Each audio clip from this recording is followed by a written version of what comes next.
저는 고아원에서 자랐어요. 아주 어릴 때 고아원으로 들어왔다는데 원래는 생모가 저를 맡기면서 꼭 찾아오겠다고 절대 입양을 보내지 말아달라고 했대요.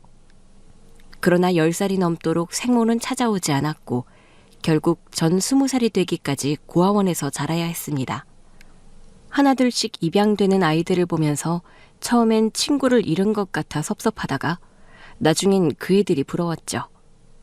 고아원에서의 생활은 말 그대로 북새통 그 자체였고 그나마 봉사를 오시는 분들이 있어서 종종 숨통이 좀 트이는 기분이었어요. 조금 자라면서부터 저는 고아원 안에서 언니답게 동생들을 돌봐야 하는 처지였는데 그럴 때만 자유가 주어지는 것 같았어요. 꼬마애들이 봉사자들에게 관심을 받는 사이 저는 늘 조금 떨어진 곳에서 혼자 있었어요. 예, 넌 왜 여기 혼자 있어? 저는 주로 고아원에서 이제는 쓰지 않는 오래된 놀이터 안에 있었는데 새로 생긴 놀이터가 고아원 앞뜰에 있었고 그 놀이터는 고아원 뒤뜰 구석에 있었거든요. 저는 늘 정글짐 한가운데 틀어박힌 채 누구도 다가오지 말라는 듯 어설프게 몸을 숨기고 있었어요. 그런 저에게 한 아주머니가 다가와 말을 걸더라고요. 그냥 혼자 있고 싶어서요. 그렇게 말하면 대부분 알겠다며 밥 챙겨 먹으라고 당부한 뒤 돌아갔거든요. 그런데 그 아주머니는 저를 빤히 보시더니 그러시는 거예요. 혼자 있고 싶기엔 너무 어린애 같은데? 그 말에 전 욱하며 대꾸했습니다. 저 다 컸거든요. 제가 여기 동생들 다 돌보는데요. 어머, 그렇구나. 이 많은 동생을? 네, 아줌마는 봉사만 하고 가면 그만이지만 난 맨날 쟤들을 돌봐야 한다고요. 그러니까 혼자 있게 내버려둬요. 제 말에 그 아주머니는 대답이 없었어요. 한동안 정적이 흘렀고 전 어른에게 너무 함부로 말을 했나 싶어서 저 아주머니가 원장님에게 이르면 어쩌지 싶은 마음이 들었어요. 그때였습니다. 네가 스트레스가 많구나. 너도 아직 어린애인데 동생들 돌보느라. 너 참 대견하다. 저에게 공감해주는 아주머니의 말에도 전 돌아보지 않았고 아주머니는 언제든 오고 싶을 때 오라며 저를 혼자 있게 해주셨어요. 그리고 다시 고아원 건물로 갔을 땐 다른 봉사자들은 있는데 그 아주머니만 없더라고요. 그 후로도 그 아주머니를 다시 볼 순 없었어요. 그러나 아주머니는 봉사단 편에 저에게 줄 선물을 편지와 함께 따로 챙겨서 보내주시곤 했어요. 참 기특하고 대견한 진아에게. 이건 너에게만 주는 선물이야. 절대 동생들 주지 말고 너만 먹어. 어떤 날은 시중에서 사기 힘든 맛있는 간식을, 또 어떤 날은 예쁜 옷도 보내주시고 신발, 학용품 등 저만 쓰라며 꼭 제 것을 따로 준비해 주셨습니다. 그때마다 전 저 자신이 특별해지는 것 같고 그 힘으로 동생들도 더 잘 돌볼 수 있었어요. 그렇게 20살이 되어 고아원에서 나오게 됐을 때 일단 동대문에서 옷을 팔기 시작했습니다. 사실 제 꿈은 간호사였는데요. 일단 돈을 좀 벌어놓고 대학에 가고 싶었어요. 늘 주는 옷만 입다가 제가 옷을 팔기 시작하니 어찌나 재밌던지. 직접 옷을 고르고 마네킹에 코디를 해서 거는 재미가 있었는데 제가 그걸 좀 잘했던 모양인지 손님들이 제법 많았습니다. 예, 너 장사에 소질 있다? 나랑 동업 한번 안 해볼래? 주변 상인들에게 동업 제안도 많이 받았고요. 젊은 여자 손님 중에선 저에게 온라인 매장을 내달라는 사람도 있었어요. 매번 와서 사려니까 너무 힘들어요. 온라인 매장도 내주시면 안 돼요? 처음엔 혹했어요. 근데 온라인 매장을 내면 오프라인 매장만 할 때보다 일이 10배는 늘겠더라고요. 사실 장사하는 시간 외에는 수능 공부를 하고 있었거든요. 돈을 좀 더 버느냐, 공부를 계속하느냐의 갈림길에서 결국 전 공부를 택했습니다. 왜냐하면 늘 편지로만 연락이 오던 그 봉사자 아주머니의 말이 떠올랐거든요. 세상을 살면서 돈은 필요하고 많을수록 편리한 건 사실이지만 결국 꿈을 쫓아가는 사람이 그 돈도 벌게 돼 있어. 혹은 돈보다 더 귀한 것을 얻기도 해. 제가 곧 고아원을 나간다는 것을 아시고는 한 번은 찾아오겠다고 하셨는데 결국 만나지 못했어요. 그럼에도 그분이 주셨던 선물과 편지는 제 평생 기억하고 싶은 소중한 것이었습니다. 그렇게 학비를 다 모았을 때 저는 과감히 장사를 접고 간호대학에 진학했습니다. 옷장사도 재밌었지만 사명감 있는 직업을 택하고 싶었거든요. 고아원에서 지내며 동생들을 돌보며 살았던 탓인지 누군가를 돌보는 삶이 저에게 잘 맞는다는 걸 일찍이 깨달을 수 있었거든요. 대학에 들어가서 공부를 하니 옷을 팔 때와 비교할 수 없을 만큼 행복하더라고요.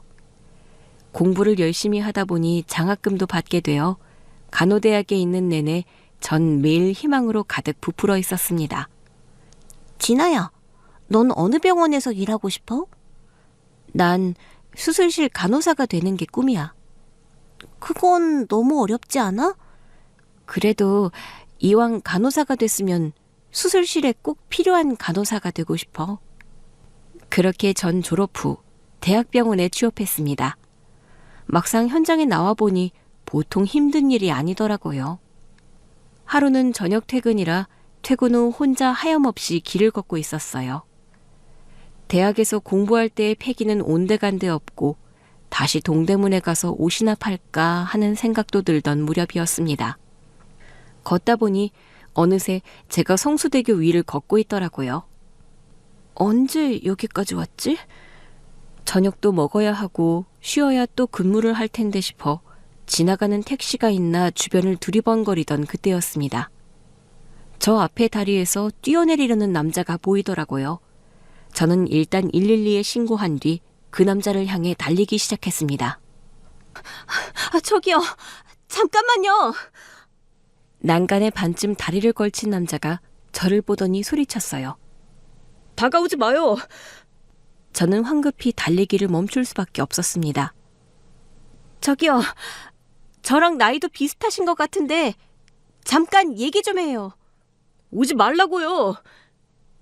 저도 지금 진짜 죽을 것 같이 힘들거든요. 같이 소주라도 한잔하면서 얘기 좀 해보자고요. 그 다음에도 뛰어들고 싶으면 안 말릴게요. 그 남자는 황당하다는 얼굴로 되물었습니다. 안 말린다고요? 네, 약속해요. 아니, 무슨 그런 약속을 해요? 왜요? 진짜 뛰어들고 싶은 게 아닌가? 그럼 나보다 나은 거네. 저는 그 남자를 말릴 생각으로 저도 신발을 벗고 난간 위로 올라가는 신용을 하기 시작했습니다. 잠깐만요. 지금 뭐 하는 거예요? 이렇게 하면 속이 좀 시원해져요? 나도 좀 해봅시다. 제가 바둥거리며 난간에 다리를 올리자 그 남자는 헐레벌떡 난간에서 내려와 저를 말리기 시작했습니다. 저기요, 진정해요. 남자는 제 몸을 난간에서 끌어내렸고 그때 마침 경찰차가 도착했어요.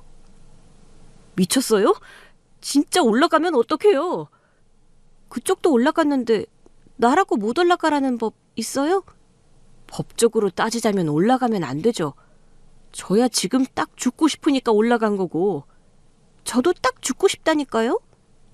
저희 둘을 본 경찰은 황당하다는 얼굴로 절 봤습니다. 여자분, 신고하신 분 아니에요? 맞는데요? 아니, 근데 말리기는커녕 본인이 난간에 올라가시면 어떡합니까? 저는 자리를 털고 일어났습니다. 다 작전이었는데요. 보세요. 이 남자분 결국 제 발로 내려왔잖아요. 경찰들은 저희 둘을 다 경찰서로 데려가 보호자들에게 연락하려고 했어요. 전 진짜 일부러 그런 거라고요. 이 남자분 내려오게 하려고. 그래도 일단 시도를 하셨기 때문에 보호자께 인도해야 합니다. 결국 전 하고 싶지 않던 말을 해야 했죠. 저 보호자 없어요. 제 말에 뛰어내리려 했던 남자도 놀라서 보더라고요. 저 고아예요. 결국 연락할 때라곤 고아원뿐일 텐데 그분들 엄청 바빠요. 전 제 병원 출입증을 보여주었습니다. 저 여기서 근무하는 간호사거든요. 사람 생명 살리는 사람이요. 그러니까 전 좀 빼주세요. 저 진짜 뛰어들려던 거 아니에요. 저는 결국 신원을 밝힌 뒤 경찰서에 가지 않게 됐고 그 남자만 경찰서로 가게 됐죠. 남자가 경찰차에 타는 모습을 보다가 돌아서는데 갑자기 그 남자가 저를 부르더라고요. 잠깐만요. 남자는 경찰들을 뿌리치고 저에게 왔고 그 자리에서 택시를 불러주었습니다. 여기 집 주소 좀 적어주세요. 택시를 부르는 어플에 제 집 주소를 검색하라는데 솔직히 좀 당황스럽더라고요. 지금 같이 난간에 올라가 놓고 그쪽만 빠져나가는 거잖아요. 나도 그쪽에 잘 들어갔는지는 확인해야죠. 안 그럼 같이 경찰서로 가요. 남자는 자기가 이상한 사람이 아니라는 것을 증명하려는 듯 자신의 직장 명함부터 집 주소까지 적어서 저에게 주었습니다. 여기 저부터 알려드리는 거예요. 경찰들이 지켜보는 가운데 뭔가 묘한 분위기가 돼버렸고 결국 전 남자가 말하는 곳에 우리 집 근처에 있는 지하철역을 검색해 주었습니다. 제가 택시비 냈거든요. 택시 오면 꼭 타고 가세요. 그리고 이왕이면 잘 도착했다고 그 번호로 문자 하나 주시면 안 될까요? 그는 자신이 저에게 준 명함을 가리켰습니다. 뭐 봐서요? 경찰분들 기다리잖아요. 얼른 가요. 집에 꼭 들어가고. 집에 들어가라는 말에 남자의 얼굴이 다시 시무룩해지더라고요. 경찰차를 타고 가는 남자의 뒷모습을 보는데 한숨이 나더라고요. 아주 배가 불렀구만. 집에 가는 게 얼마나 좋은 건데. 그러면서도 도대체 무슨 사연이 있어서 강물에 뛰어들려 했나 신경이 쓰이더라고요. 결국 전 집에 도착해 그 남자에게 메시지를 보냈습니다. 저 덕분에 편하게 도착했어요. 그쪽은요? 1분도 지나지 않아 답이 오더라고요. 저도 가는 중이요. 저녁은요? 이제 먹으려고요. 뭐 먹을 건데요? 솔직히 입맛이 없어서. 그랬더니 그 남자 이번엔 저에게 치킨 쿠폰을 보내더라고요. 혹시 치킨 안 좋아하면 다른 거 보낼게요. 치킨 좋아해요. 혹시 그쪽은 뭐 좋아하는데요? 저도 보내줄게요. 저는 만나서 사주세요. 근데?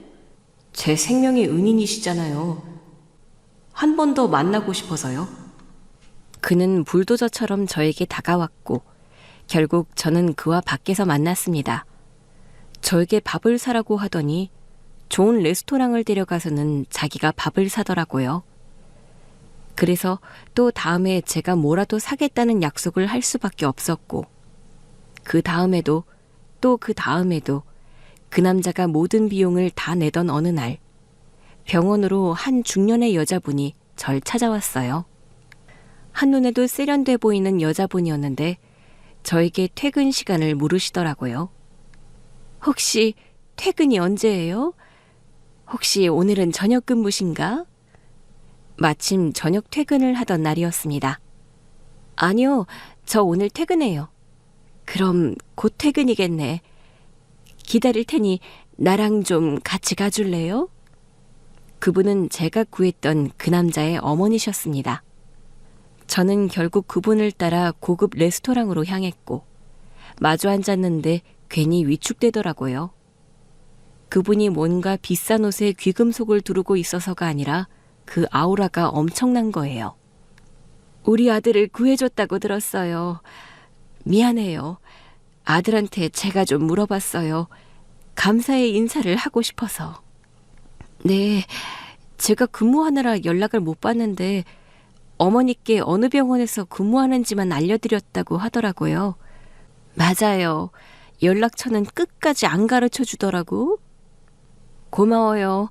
나 때문에 일어난 일이었는데 아가씨 덕분에 우리 아들을 잃지 않을 수 있었어요. 알고 보니 그 남자 자기 엄마가 친엄마가 아닌 걸 알고는 충격에 빠져서 물에 뛰어들려고 했더라고요. 우리 아들이 그 사실을 알고 굉장히 어두워졌었는데 요즘 다시 살아났어요. 너무 고마워요. 아니에요.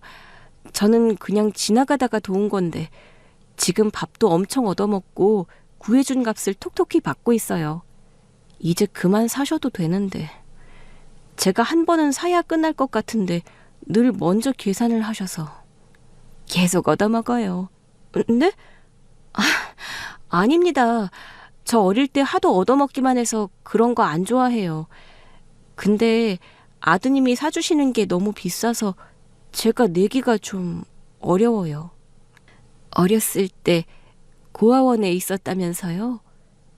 아, 네. 미안. 우리 아들도 고아원에서 입양한 애라 너무 불편하게 생각하지 말아요. 우리 애가 술에 취해서 그러더라고요. 아가씨를 만나고 보니 그래도 입양돼서 잘 산 애가 불평을 가지면 안 되겠다 싶고 또 아가씨가 자꾸 생각이 난대요. 그래서 자꾸 연락을 하나 봐. 혹시 실례가 안 된다면 이름 좀 물어봐도 돼요? 우리 아들이 절대 안 알려주더라고. 아, 저 윤진아예요. 제 이름을 들은 그분은 너무 놀라면서 제 손을 꼭 잡으시더라고요. 네가 진아니? 이렇게 자랐어? 네? 나 기억 안 나? 너한테만 선물 따로 보내던. 저는 입을 틀어막고 말았습니다. 헐, 그 아주머니세요? 그래, 나야.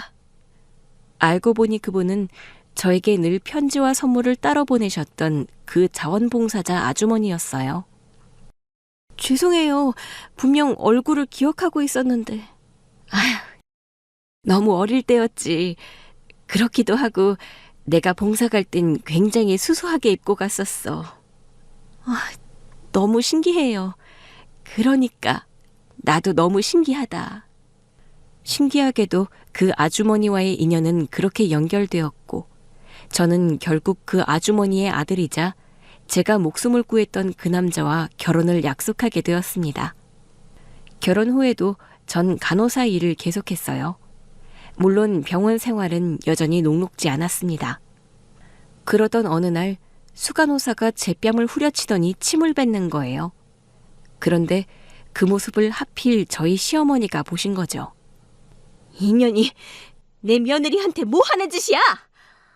시어머니는 수간호사에게 소리치며 본인의 이름을 알려주셨고 순간 병원 경비들이 달려와 시어머니를 둘러싸며 깍듯이 인사했습니다. 이 사장님! 늘 저를 괴롭히던 수간호사의 얼굴은 새하얗게 질리고 말았죠. 사실 전 병원에는 결혼 소식을 알리지 않았습니다. 연가를 사용하지 않은 상태여서 결혼식도 연가를 쓰고 할 생각이었어요. 사실 저 간호사들 사이에서 집단으로 괴롭힘을 당하고 있었거든요. 일명 태움이라고 하죠. 남편과 성수대교에서 만났던 그날도 전 계속되고 있는 괴롭힘으로 인해 지쳐 있었어요. 그래서 물에 뛰어들려던 남편을 보며 공감할 수 있었고요. 특히 저를 괴롭히는 선배 무리의 선봉엔 수간호사가 있었습니다. 야, 윤진아. 이번에 행사 때 네가 춤 좀 춰야겠다. 네? 저 춤 잘 못 추는데. 그럼 내가 출까? 간호대학에 다닐 때도 선배가 후배를 괴롭히는 일은 흔했지만 직장에서 겪는 괴롭힘은 비교할 수 없을 만큼 더 힘들었습니다. 결국 병원 행사에서 전 춤을 췄어요.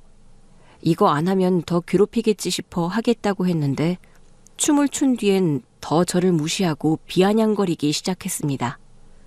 넌 출한다고 추니? 네? 아니, 그렇게 못 출 거면 애초에 못 추겠다고 말을 하든가.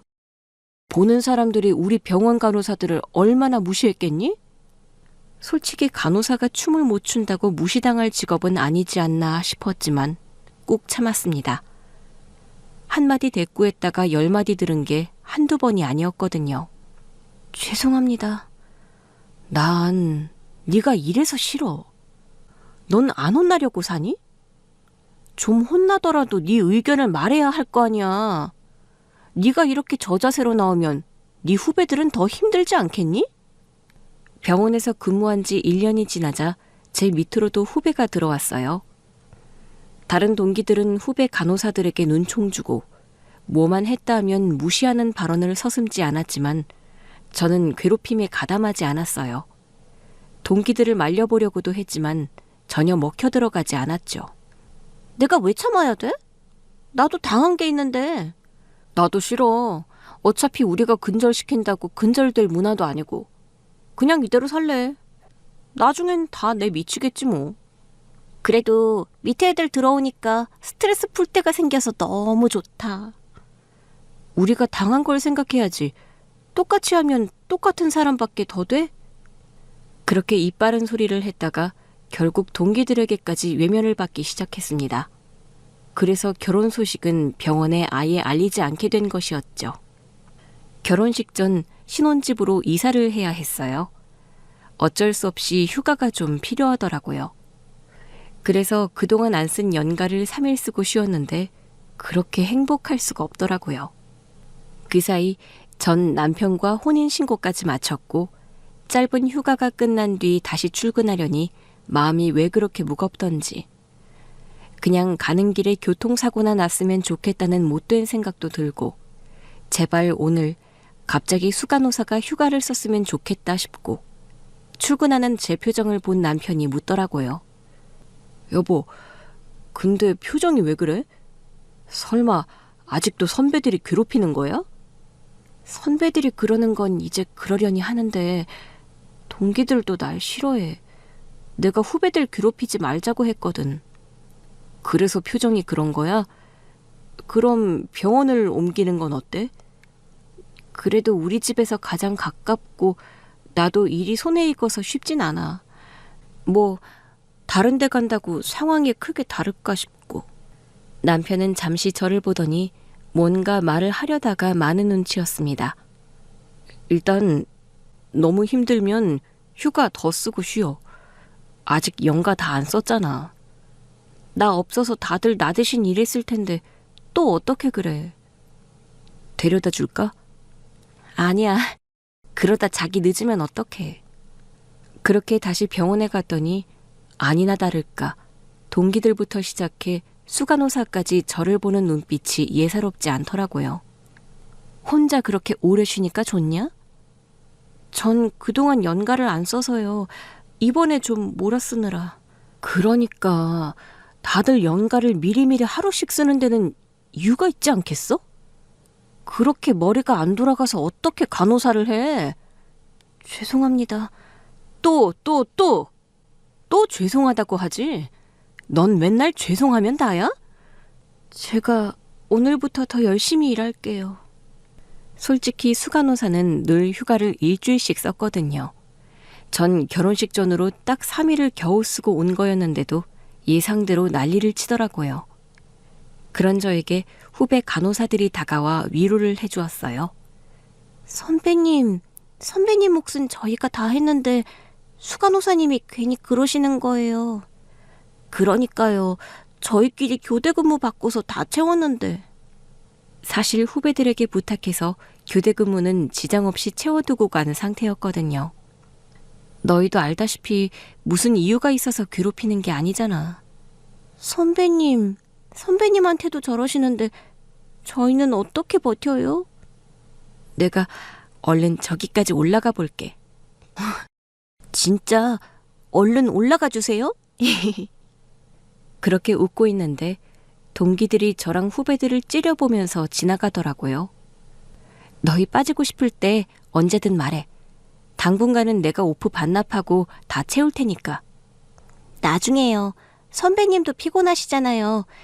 근데 뭐 하면서 쉬셨어요? 사실 저를 믿고 따라주는 후배들에게도 곧 결혼한다는 이야기를 하지 않았어요.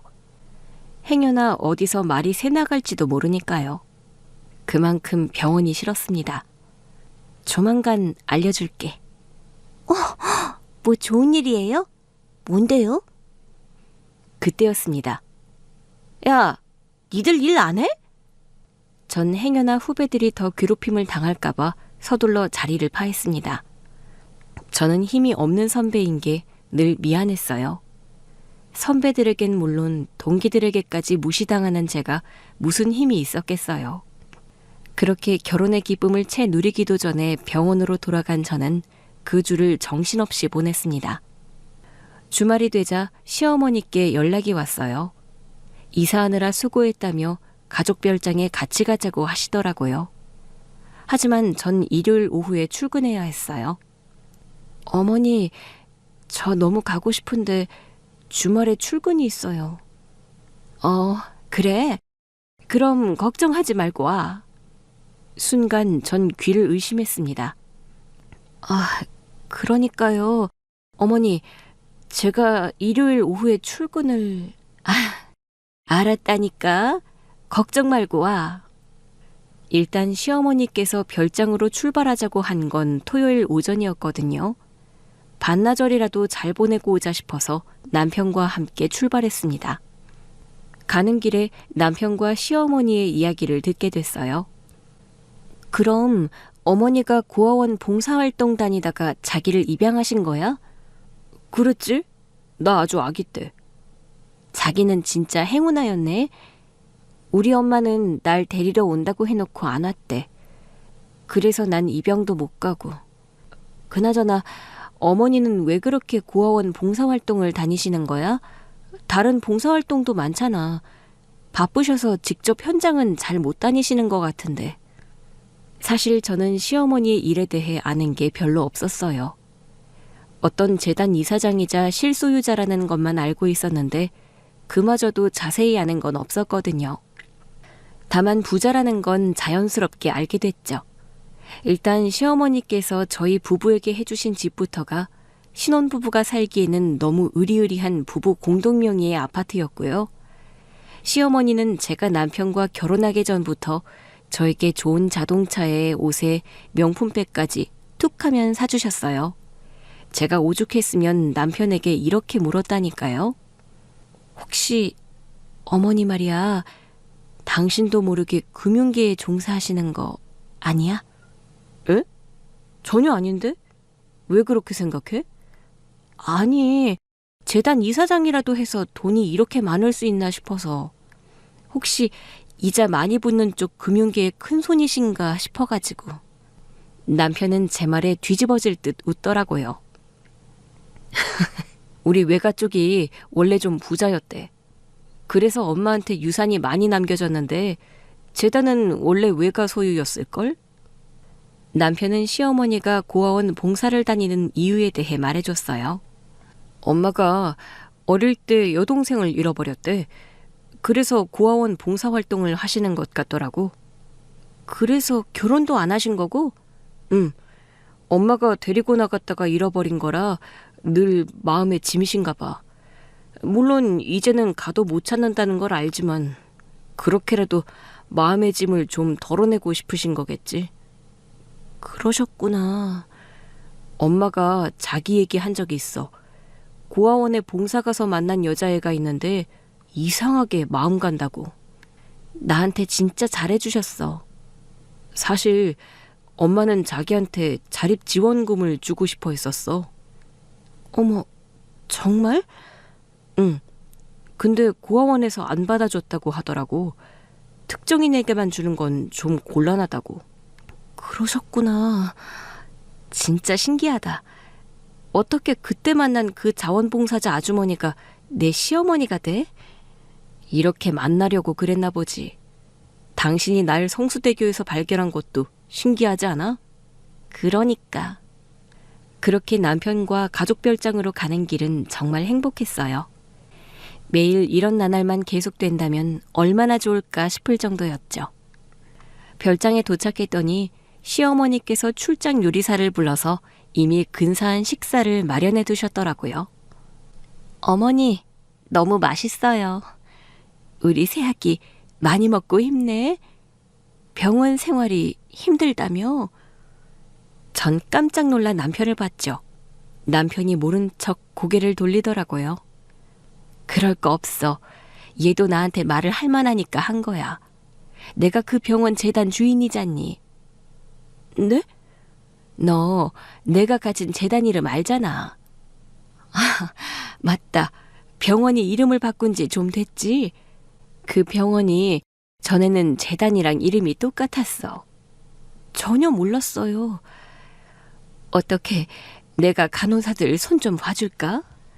에이, 아무리 재단 이사장이셔도 병원 일은 또 병원 일대로 운영되는 거잖아요. 그렇긴 하지. 근데 내가 또 마음 먹고 하려고 하면 못할 건 없잖니? 어떻게 하실 생각이셨는데요? 다 잘라버리지 뭐. 어머니, 요즘 그랬다가는 큰일 나요. 특히 마땅한 사유도 없이 어떻게 그래요? 사유가 왜 없어? 내 며느리를 괴롭히는데? 시어머니식의 위로라고 생각했어요. 좀 터무니없지만 절 괴롭히던 간호사들이 다 잘리는 생각을 하니 속은 좀 후련하더라고요. 어머니, 생각만으로도 가슴이 뻥 뚫리는 것 같아요. 하지만 그랬다가는 또 재단 이사장 갑질이라고 공론화될 수 있으니까 부디 참아주세요. 하여튼 우리 며느리는 너무 착해. 전 제 가족들이 욕먹는 게 더 싫어요.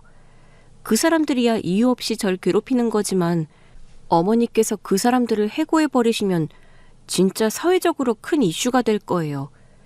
저 진짜 괜찮아요. 저 잘 따라주는 후배들이 있어서 좀 위로가 돼요. 어쩐지 네가 왜 신혼여행도 미루나 했더니 눈치 보여서 휴가를 못 쓴 거였어? 그렇긴 한데 좀 이따가 또 써서 신혼여행 가야죠. 남편이 이해해줘서 정말 고마웠어요. 그러면서 남편을 보니 남편도 절 애틋하게 봐주더라고요. 식사를 마친 뒤 밤이 깊어지자 좀 초조해졌어요. 어머니, 근데 제가 통화로도 말씀드렸지만 일요일 오후 출근이어서요. 그게 내가 병원 원장한테 연락해서 조절 좀 하라고 했어. 네? 전 정말 깜짝 놀랐습니다. 뭘 그렇게 놀라? 너 다니는 병원 원장한테도 청첩장 보냈어. 그 생각은 전혀 하지 못하고 있었습니다. 어머, 그랬겠네요. 저만 눈 가리고 아웅했다는 걸 깨달은 순간이었습니다. 이렇게 된 김에 며칠 더 쉬게 해줄까? 아니에요. 월요일엔 가야죠. 하여튼 우리 며느리는 성실하기까지 해. 어쩐지 첫눈에 맘이 간다 했어. 맞다. 안 그래도 얘기 들었어요. 정말이에요? 제가 정글짐에 숨어있던 그때요? 처음엔 어린애인데도 좀 우울해 보여서 마음이 쓰이는 줄만 알았는데 그날 내가 급한 일이 생겨서 먼저 돌아왔거든. 근데 네가 자꾸 마음에 걸리는 거야. 솔직히 말하면 너도 입양할까 고민했었다?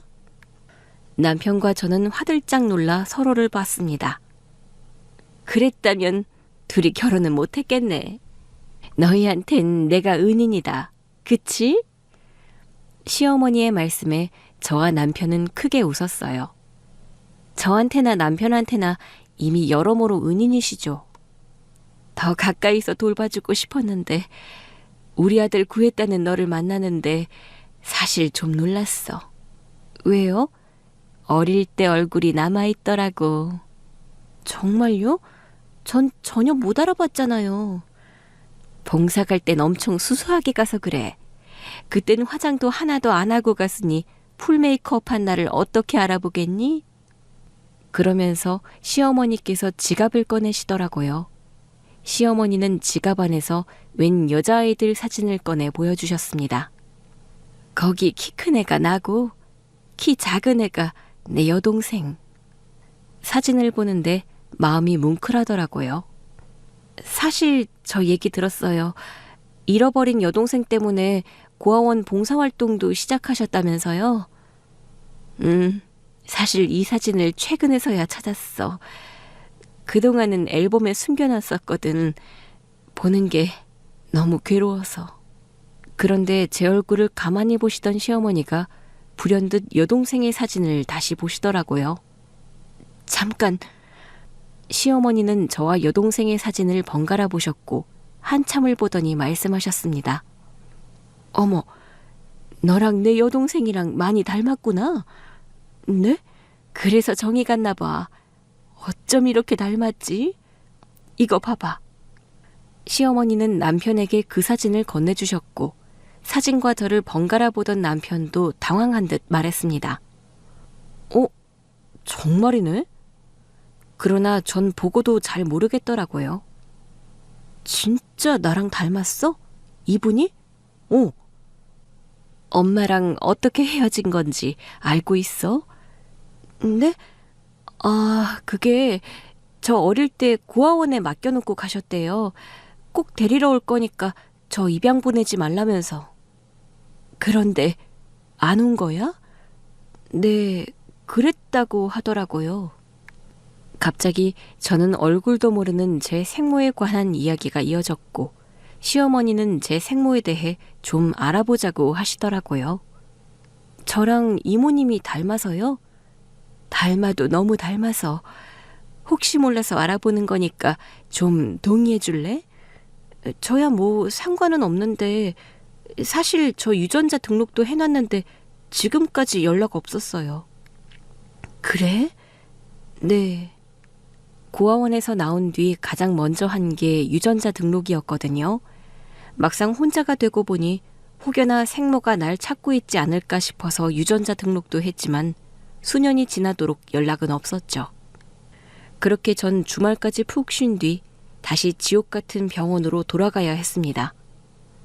이번에도 역시나 제가 출근하기를 기다렸다는 듯이 수간호사가 제 앞을 가로막더라고요.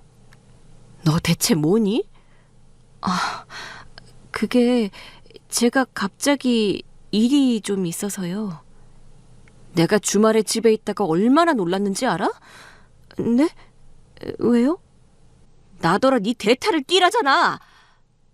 수간호사는 병원이 떠나가라 소리쳤고 주변을 지나가던 환자들까지 저와 수간호사를 구경하기 시작했습니다.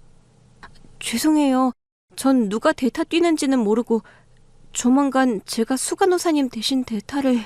야, 그건 당연한 거고 내가 지금 말하는 건 네가 내 주말을 망쳤다는 얘기를 하는 거잖아. 진짜 죄송해요. 저도 모르게 일어난 일이라. 뭐? 너도 모르게 일어나? 네가 안 했는데 나한테 대타 뛰라는 연락이 왔다고? 수간호사는 제 주변을 빙빙 돌며 걷더니 어이가 없다는 듯 말했습니다. 아니, 어디가 다친 것도 아니고 오히려 얼굴이 펴서 왔네?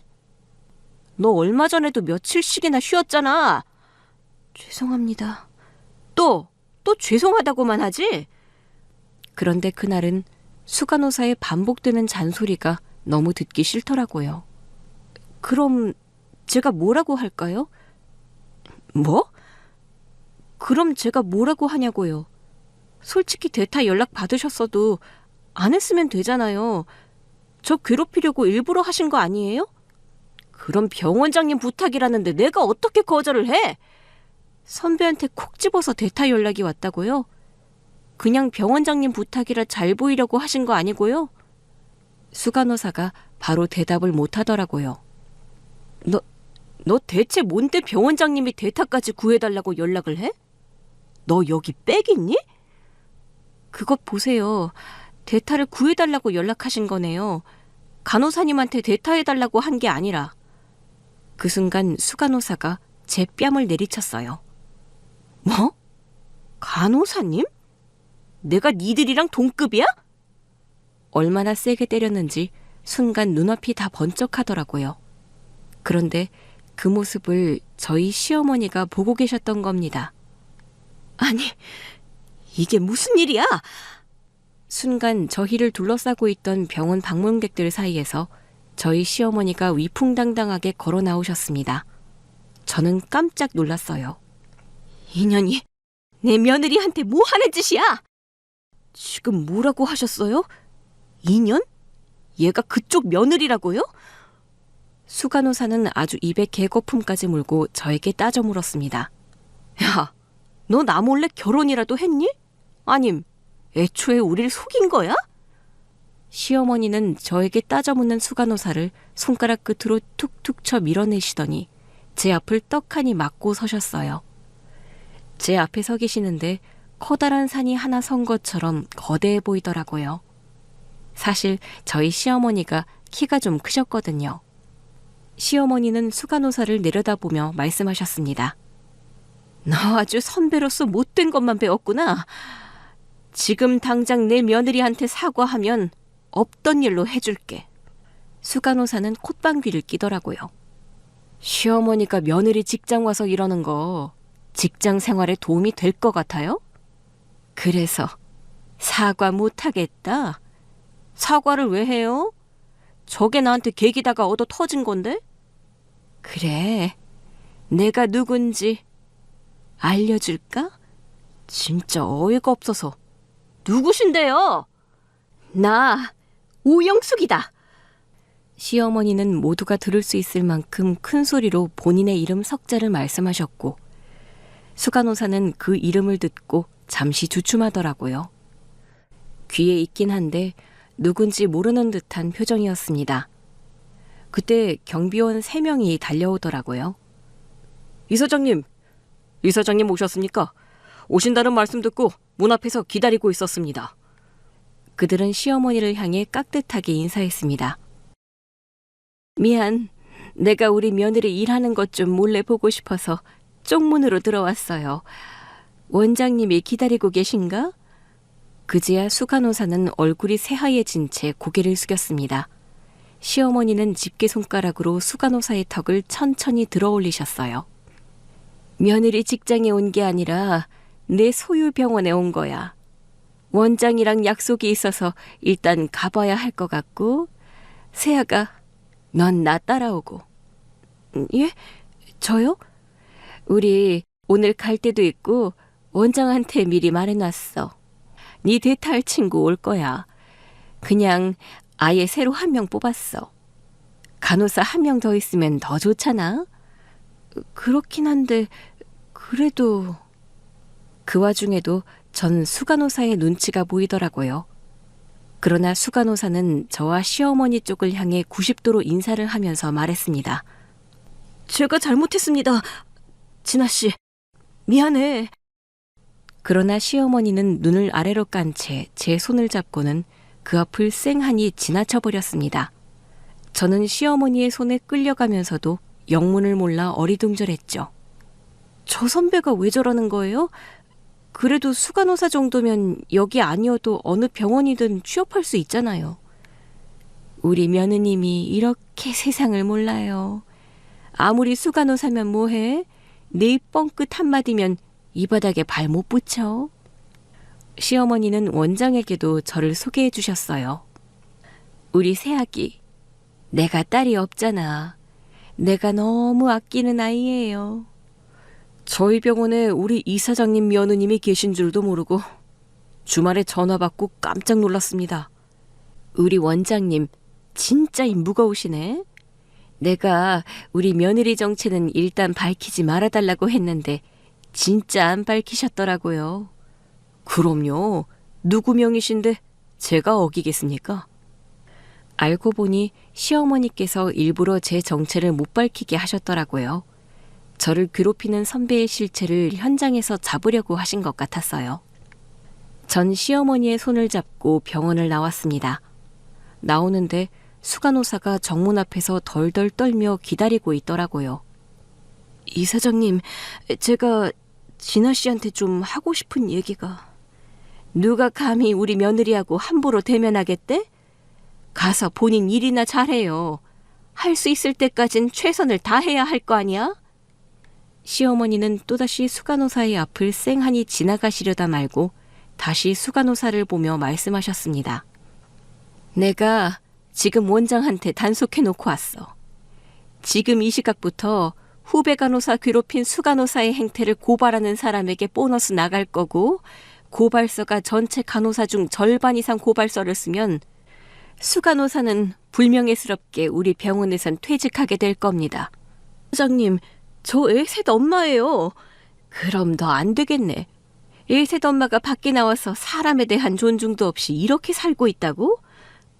제가 잘못했습니다. 제가 오늘부터 진아 씨한테 진짜 잘하고 다른 후배들한테도 정말 잘할게요. 그런 건 누가 시키기 전에 해야 멋진 사람이지. 높은 위치를 갖게 됐으면 좋은 문화를 만들어갈 생각을 해야지. 자기가 당한 만큼 똑같이 괴롭히겠다는 심보로 살면 되겠어? 수간호사는 무릎을 꿇은 채 울기 시작했지만 시어머니는 제 손을 잡은 채 그냥 지나가셨습니다. 그 모습을 저를 따르던 후배 간호사들이 창문 너머로 보면서 웃고 있더라고요. 저는 후배 간호사들에게 그동안 수고했다는 의미로 엄지를 들어 보였고 간호사들 역시 감동한 얼굴로 저에게 엄지를 치켜 세웠습니다. 그나저나 일단 시어머니를 따라 차에 타긴 했는데 이제부터 뭘 어떻게 해야 할지를 모르겠더라고요. 근데 이제 저 병원 안 나가요? 3사람 뽑으셨다고 해서요. 일단은 나랑 어디 좀 가자. 어디요? 가보면 알아. 시어머니의 차가 도착한 곳은 한 납골당 앞이었습니다. 저는 좀 어리둥절했어요. 여기는 왜... 시어머니는 또다시 제 손을 잡고는 조용히 그 안으로 들어가셨어요. 그리고는 한 분의 서랍 앞에 서시더라고요. 그런데 그 서랍 안에 유골함과 함께 제 사진이 있더라고요. 이분이 네 생모시다. 네? 널 안 데리러 온 게 아니라 못 데리러 왔나 봐. 많이 아팠대. 수술을 받느라 널 고아원에 맡긴 모양이야. 그게 정말이에요? 어떻게 이렇게 빨리... 네 엄마가 내 동생이 맞는 것 같아. 네? 지금 유전자 분석 들어갔어. 곧 연락 올 거야. 저는 유골함 앞에 있는 저와 함께 사진을 찍은 젊은 여자를 봤습니다. 사진 속 아이가 너무나 분명히 저여서 아니라고 생각도 할 수가 없더라고요. 너무 놀라서 그 안을 보고 있는데 시어머니의 휴대폰으로 전화가 오더라고요. 아, 그래요. 역시 그랬구나. 혹시 키워주신 분이나 주변 사람 중에 살아계신 분이 좀 있나? 그래. 알겠어요. 저는 전화를 끄는 시어머니를 받고 시어머니는 돌연 서럽게 울기 시작했습니다. 내 동생이 맞대. 그래서 내가 널 보는 순간 마음이 움직였나 보다. 저는 시어머니를 꼭 안아드릴 수밖에 없었습니다. 전 버림받은 줄 안 입장이었지만 시어머니는 잃어버린 입장이었으니까요. 저희는 엄마를 키워주신 분들을 찾아봤지만 그분들은 이미 돌아가신 상태라 뭐가 어떻게 된 건지 알 수는 없었습니다. 그러나 저는 분명한 걸 알게 됐죠. 생모가 절 버린 게 아니었다는 것을요. 생모의 정체를 알고 난 뒤 저는 한동안 병원을 쉬었습니다. 그리고 시어머니와 함께 긴 여행을 다녀왔어요. 비록 생모의 얼굴은 끝내 보지 못했고 시어머니 역시 여동생의 얼굴은 보지 못했지만 그분으로 인해 이어진 저와 시어머니의 인연이 참 귀하다 싶었습니다. 여행 중 시어머니께서 저에게 제안하셨어요. 재단 사업 말고 영리 사업도 좀 해볼까 하고 있는데 너 간호대학 가기 전에 동대문에서 옷장사 했다며? 혹시 사업으로 해보고 싶은 마음은 없니? 아니면 계속 간호사 하다가 나중에 재단 일 해도 좋고. 사실 제가 간호사가 되고 싶었던 건 고아원에서 지낼 때 아픈 애들이 많았거든요. 그런 애들을 꼭 치료해주고 싶었는데 잘할 수 있겠죠? 잘할 수 있게 내가 도와줄게. 저는 결국 병원으로 돌아가기로 했습니다. 평소처럼 초긴장을 한 채 병원에 갔는데 후배들을 제외한 모든 간호사가 바뀌어 있는 거예요. 절 보자마자 후배들이 달려왔어요. 선배님, 다 다 잘렸어요. 뭐? 모르고 오신 거예요? 난 전혀 몰랐어. 저와 후배들을 괴롭히던 동기 간호사들까지 모두 중징계를 받고 사직서를 썼다고 하더라고요. 마침 분원 간호사들이 분원 리모델링 때문에 쉬고 있었는데 서울 병원으로 인사이동을 온 거였어요. 새로운 간호사분들은 다들 너무 좋은 분들이었습니다. 힘든 일을 함께하는 동료로서 서로를 위해주고 챙겨주는 분위기 속에서 일을 하더라고요. 아, 그 수간호사? 원래도 유명했어. 분위기 흐리는 거로. 그 간호사 초년생 때 일을 너무 못해서 선배들한테 어지간히 혼이 났었나 봐. 근데 실수를 너무 많이 했대. 그래서 혼이 난 걸 가지고 자기 후배들한테 그 스트레스를 다 푼 거야. 사람이 못난 거니까 다들 잊고 우리끼리 즐겁게 잘 지냅시다. 덕분에 저는 동료들에게 청첩장을 돌릴 수 있게 됐습니다. 후배들에게 뒤늦게 휴가를 쓰고 신혼집 이사한 일을 말했더니 섭섭하다며 집들이를 거하게 하라는 요청을 받았습니다. 저는 남편과 시어머니의 사랑 속에서 또 동료들의 배려 속에서 집에서도 직장에서도 행복하게 지내고 있습니다. 살다 보니 이런 날이 다 오네요. 그러니 저도 누군가에겐 희망을 주는 사람이 될 수 있게 오늘 하루도 착실하게 살아야겠습니다.